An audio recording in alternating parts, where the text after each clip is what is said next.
మారు మనసుకు తగిన ఫలము ఫలించండి. మారు మనసు పొందాను అని ఉట్టినే చెప్పమాకు. మార్పు చెందాను అని కబుర్లు చెప్పమాకు. రక్షించబడ్డాను అని చెప్పి మాటలతో మనుషులను మభ్యపరచుమాకు.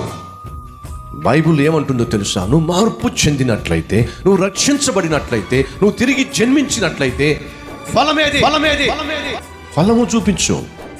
మారు మనసుకు తగిన ఫలము ఫలించు. ఏమిటా ఫలము? ప్రేమ. ఏమిటా ఫలము?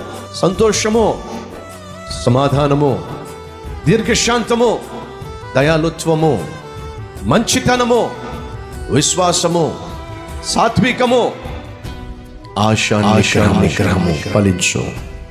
ఫలించకపోతే, వింటున్నారా?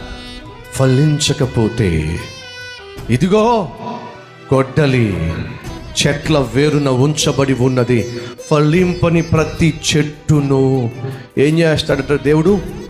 నరికి పడేస్తాడట. గడిచిన సంవత్సరాలు నువ్వు నీ ఇష్టానుసారంగా జీవించావు.